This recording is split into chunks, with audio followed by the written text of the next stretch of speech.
It is amusing how a single phone call can neatly divide your existence into a before and a after. Before, I was known as Ruby Harper, a woman who found solace in the quiet hum of a server room and clean coding. Subsequently, I was still Ruby Harper. Nevertheless, the world viewed me in a different light. I gained a fresh perspective on myself, which was of greater significance. The call was received on a Tuesday, a gray and unremarkable afternoon that is often indistinguishable from the background of a hectic life. I was in the process of examining a line of code in an attempt to resolve a particularly perplexing issue when my assistant interrupted me. Mr. Richard Brooks is the first individual in line for you, Ms. Harper. Richard Brooks, the CEO of Brooks Manufacturing, was one of Harper Innovation's most significant and earliest clients. He was a traditionalist, a man whose handshake was his pledge, and I had always held him in high regard. I squint, attempting to extricate myself from the digital matrix. "Sarah, kindly allow him to pass," he bellowed. "Ruby," with a cordial and reassuring tone. "I hope that I am not interrupting you at an inopportune time." "Niver, Richard. What can I do to help you?" "It is not directly related to business," he chuckled. "Nathan, my son, has returned to the city. It is a bit more personal. He is an intelligent and compassionate young man. However, his behavior has been inconsistent since earning his MBA. I was optimistic that you would permit me to introduce you to. I am of the opinion that you would establish an excellent rapport." I relaxed in my leather chair, allowing a delicate smile to spread across my face. This was unexpected. As the president of Harper Innovations, a forthright businesswoman who had built her organization from the ground up, Richard was acquainted with me. He held my intellect and motivation in high regard, nevertheless a matchmaker. That was a novel concept. I responded, "Richard, I am deeply grateful for your kindness. Nevertheless, I am uncertain as to whether I fall under the category of individuals who are typically associated with dating." "That is absurd," he insisted. "Your workload is excessive. Nathan necessitates an individual who is composed and possesses a sound mind. You would be a highly advantageous influence. Dinner has been served." What is your response? It is possible that the fatherly concern or the simple fact that my social life was limited to myself, my cat, and a rotating ensemble of food delivery drivers resonated with me. I discovered something in his plea that resonated with me. "Okay, Richard, for your advantage, a solitary dinner." Nevertheless, a pernicious notion immediately emerged after I terminated the call. Richard acknowledged my leadership of a technology company that was valued at several $1,000,000. Nevertheless, what about Nathan, his son? From Adam, he failed to identify me. I was compelled to navigate a world in which my title preceded me for years, and men were either intimidated by my success or drawn to it for all the wrong reasons. What if, for a change, I could merely embody Ruby? Not the president, not the tech magnate. I am a woman who is meeting with a male. My decision was rendered immediately. I would refrain from creating false information, however. I would not include it. I would permit him to believe that I was merely a mid-level project manager at an anonymous technology company. The investigation was a small-scale evaluation, a social experiment. I was intrigued by the prospect of ascertaining the genuine nature of Nathan Brooks and his family, as they suspected that they were engaging with an individual who was perceived as ordinary. I was oblivious that this uncomplicated, almost frivolous decision would serve as the opening move in a chess game in which I was not aware that I was participating. During our initial date, we enjoyed a meal at a chic downtown restaurant that served modest portions on large plates. I was attired in a black dress that was both simple and elegant, fitting the venue but not so expensive that it would be overtly CEO. I was confident in my ability to commit myself to the role. I arrived a few minutes ahead of schedule. Nathan entered the room, and I must admit that he was quite attractive. Tall, with a perfectly coiffed hairstyle and a relaxed smile that suggested an existence devoid of any authentic adversity. He was charming and attentive, and he laughed at all of my quips. He spoke about his travels, his vague aspirations to do something big, and inquired about my profession. I responded, I am a project manager, but the terminology was unfamiliar to me. I am employed by a technology consulting firm that is situated in the heart of the city. Our company is dedicated to assisting enterprises in optimizing their operations. That's neat, he exclaimed, his eyes momentarily dissolving before his attractive smile resumed. There must be a substantial quantity of spreadsheets and other documents, correct? I played along and laughed, saying, you have no idea. He discussed his family with a particular emphasis on his mother, Diane. He spoke of her with a reverent reverence that was slightly unsettling for a 42-year-old man. He would remark, Mom has impeccable taste. It was as if his own opinions were still awaiting her approval before they could be fully formulated. Mom says a man is judged by the shoes he wears. Mom thinks modern art is a scam. Although there were minor red flags, the evening was pleasurable. He was a proficient interlocutor, as long as the conversation remained superficial. Additionally, I may have been wary of being alone as I responded affirmatively when he extended another invitation to go out. The subsequent months were marked by a flurry of weekend excursions, engagements, and movies. I found that I was settling into a routine that was both familiar and comforting. It was enjoyable to have a companion with whom to converse and to share the minor moments. I meticulously maintained my cover, constructing an entire persona around Ruby, the project manager. I discussed office politics that I had overheard from my own employees, expressed my dissatisfaction with my fictional demanding supervisor, and discussed the process of saving for a down payment on a modest condominium. Nathan seemed to value this incarnation of me.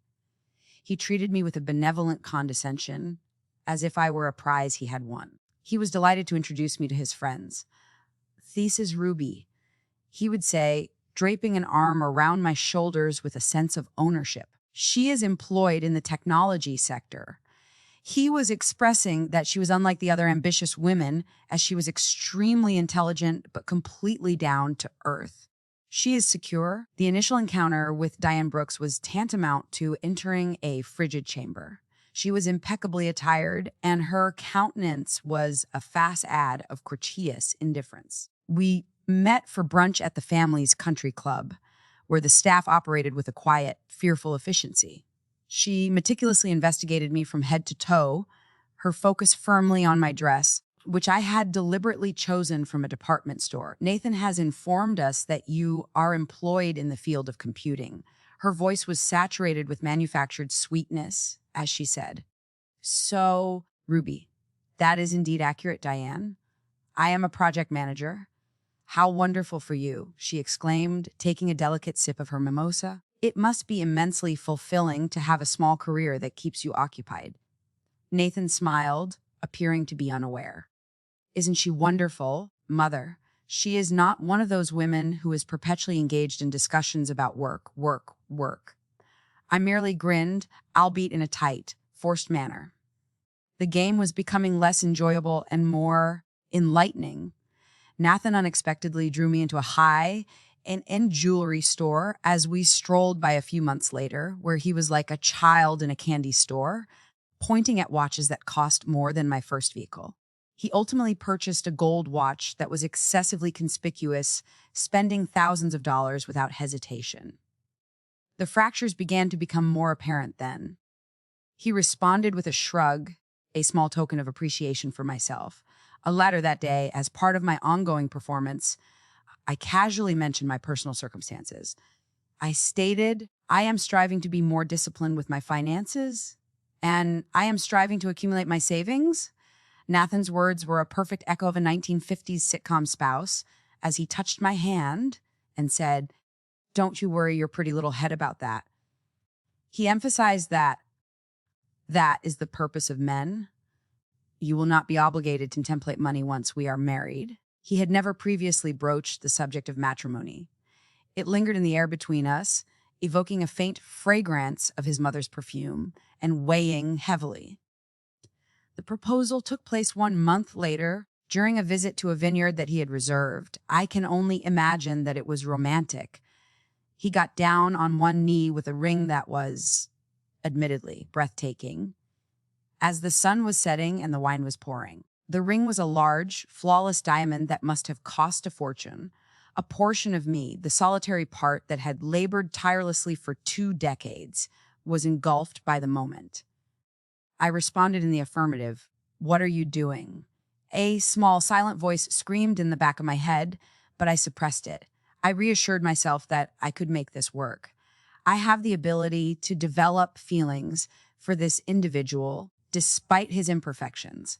Richard was ecstatic upon our return, embracing me firmly and extending a warm welcome to the family. Diane, on the other hand, was less enthusiastic. He insisted on promptly traveling to his parents' residence to inform them of the news. "I suppose it's a lovely starter ring?" She sniffed, holding my hand under the light to inspect the ring. We can always upgrade it for the wedding." Following this, she turned to me, her eyes resembling ice crystals.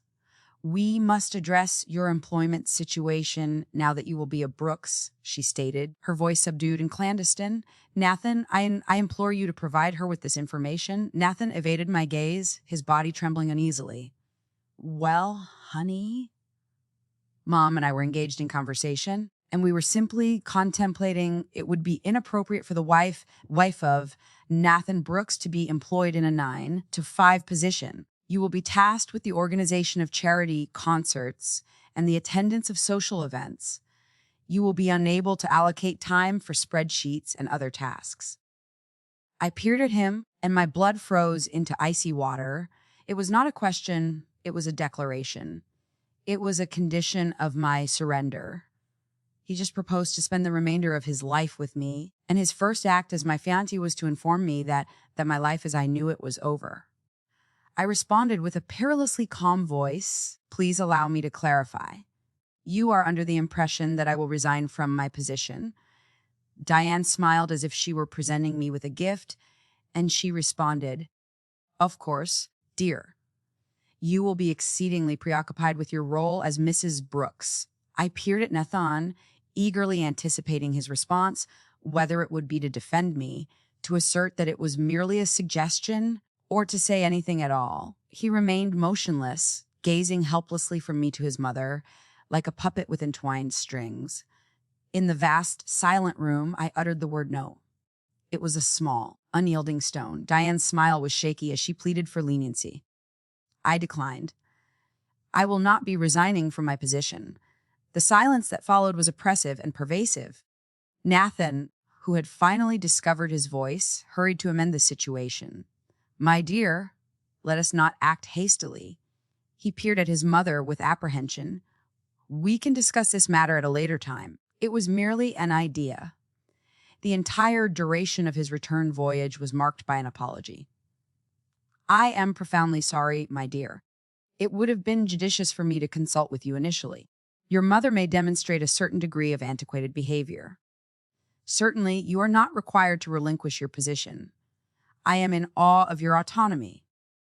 His voice was characterized by sincerity. It seemed as though he was sincere, and because I had already made such a significant investment, I succumbed to his argument that it was all a misunderstanding, and I sincerely wanted to believe him. I allowed him to reposition the substantial, dazzling ring onto my finger. It bore a resemblance to a shackle. Diane and Richard were to stage the most extravagant event of the season at their expansive estate to commemorate their engagement. Diane had repeatedly stated that it was an opportunity to officially introduce you to our circle. The implication was clear. It was my final audition. I selected my attire with military precision. It was a deep sapphire blue, elegant and understated. It was also a subtle act of rebellion from a high-end designer, which I was aware only I would appreciate. Nathan whistled as he lifted me.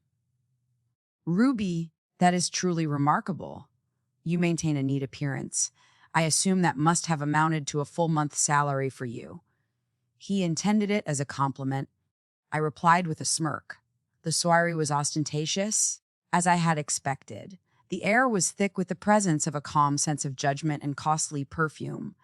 The spouses, who were resplendent in jewels, engaged in conversation regarding the most recent excursion to the Hamptons, while the men, who were attired in tailored suits, deliberated on mergers and stocks. I felt as though I was an anthropologist conducting research on an unfamiliar, extraterrestrial tribe. I made an effort to participate in the conversation. However, each exchange was fraught with danger. One woman inquired, "Rose, what are you currently working on?" Her eyes were fixed on me as she searched for a brand name that she could recognize. For the 10th time, I replied, "I am a project manager in the technology sector." "How charming." She beamed and departed. Nathan was a social butterfly in his element, darting from group to group, accepting congratulations, and basking in the spotlight. He would provide a succinct, effusive account of my sweet, down-to-earth demeanor, introduce me, and subsequently become entangled in a conversation that always excluded me. I spent the majority of the initial hour standing uneasily by the champagne fountain, nursing a single tumbler. Richard was the sole person who made a genuine effort. He approached with a look of apprehension on his face. "Ruby, are you feeling well? You seem to be disoriented." "I am merely assimilating it all, Richard." "Richard, it is a significant quantity." He subdued his voice and stated, "Do not be concerned about them." He further explained, "They are a group of vultures. Your minuscule finger contains more substance than all of them combined. I am elated that you will be a part of this family. Nathan necessitates your assistance." Although his words were a small consolation, they were soon eclipsed by the subsequent events. By employing a utensil to clack a crystal tumbler, Diane captivated the attention of all in attendance. The audience fell silent as she stood on a small, makeshift stage, brandishing a microphone. Nathan, who was beaming like a proud schoolboy, stood beside her. She initiated, "Darlings, I am appreciative of your presence." Her voice was as smooth as velvet. "As you are aware, we are here to celebrate the engagement of my dear son, Nathan, to his lovely fiancée, Ruby." She paused, and her attention was drawn to me as she examined the collection. A small, malicious smile was adorning her lips. I was initially apprehensive when Nathan first revealed Ruby to me. As you may have inferred, she is not from our world. She is a straightforward individual with a straightforward occupation. Nevertheless, she has brought Nathan an immeasurable amount of happiness. Furthermore, what more could a mother desire? The condescension was so dense that I could have suffocated on it. As individuals shifted, they were experiencing discomfort. I could sense the presence of dozens of pairs of eyes on me, a combination of gullish curiosity and pity. And Ruby has been making such an effort to assimilate. Diane continued, her voice taking on a histrionic, pitting quality.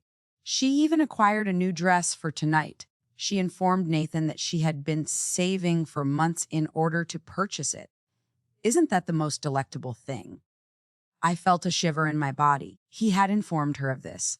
He had taken my joke, my silly cover story, and fed it to his mother as a piece of diverting gossip. Nevertheless, she had not yet completed the task. She obtained a bottle of crimson wine from an adjacent table. "I would like to propose a toast," she declared as she exited the stage and proceeded through the audience directly toward me. The visitors dispersed in a manner that was reminiscent of the Red Sea to Ruby. "For her thorough application, we acknowledge that it must be a challenging situation for you, my cherished." The totality of this. She was now standing in front of me, and her eyes were now gleaming with malice. She whispered, ensuring that only I could hear her, "Permit me to offer you a small piece of advice. A donkey may be attired in a designer dress, however, it remains a donkey." She then twisted her wrist, causing the entire bottle of red wine to topple down the front of my sapphire blue dress. The audience erupted in astonishment. A dark crimson liquid that was sticky and repulsive was used to stain the fabric. For a limited period, the world seemed to slow down. I could hear the sound of wine trickling repeatedly onto the marble floor. The frigid liquid was perceptible as it penetrated my epidermis. In my pursuit of Nathan, I neglected her. I needed his help.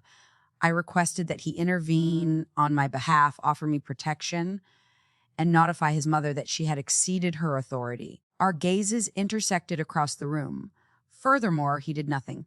His expression of astonishment gradually transformed into a sneer as he stood motionless, adjacent to the stage.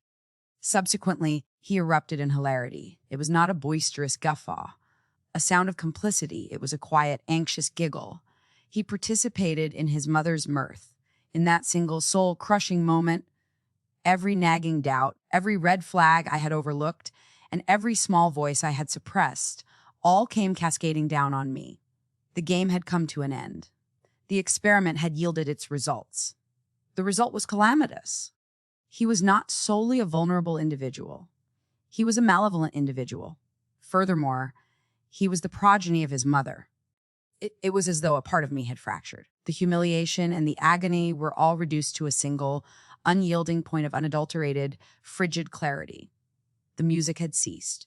The entire party was observing me, this wine-soaked spectacle, anticipating my response, whether it be to cry, wail, or flee. I refrained from participating in any of those activities. I collected a flute of champagne from the tray of a steward who was passing by in a composed manner. I sipped a small beverage, my attention remaining fixed on Diane's triumphant countenance. "I am appreciative." "Diane," I responded, my voice echoing throughout the silent room. "I am appreciative of your help in streamlining this process." Nathan, who had ceased to snicker, was now perplexed. I focused on him. "Nathan, I am appreciative of your willingness to reveal your true nature to me before I committed the most consequential error of my life." I removed the diamond ring from my finger. The sensation was blissfully light. I approached him, and the crowd once again dispersed to enable me to pass. I refrained from glancing at his face. I conducted an examination of his thoracic compartment. I placed the ring in the pocket of his tailored suit. The minuscule clink it made against his cufflinks was the sweetest sound I had ever heard. I subsequently returned to the chamber and observed the expressionless, silent features. For those of you who are not acquainted with me, my name is Ruby Harper. My voice resonated with a potency that they had never experienced before. Additionally, I'm not a project manager. Richard Brooks and I both fixed each other's focus. I observed the horror that progressively emerged on his face as he began to understand the situation. I am the president and founder of Harper Innovations, the technology company that redesigned Brooks Manufacturing's entire manufacturing and logistical software is currently responsible for its management. A company that has maintained the profitability of your business for the past 8 years and holds the primary patents for the technology. A collective groan emanated from the chamber. Diane's face was bereft of any color. It appeared as though Nathan had been struck. I continued, my voice as cold and sharp as a sliver of glass. "Our contract is up for renewal next month." I had originally intended to execute an additional 10-year extension. However, I have undergone a change of heart. My smartphone was extracted. I addressed my assistant, who I was aware would be anticipating my call, with the words, "Sarah and Protocol Phoenix." I then proceeded to execute the command instantaneously. Her response was a swift, "Consider it done, Ms. Harper."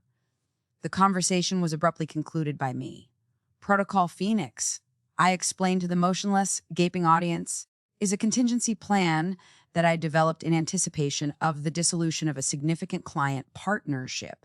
The team of my lawyers has served immediate termination of all contracts and licensing agreements with Brooks Manufacturing, citing a transgression of professional conduct and irreconcilable ethical differences with the company's leadership as of 30 seconds ago."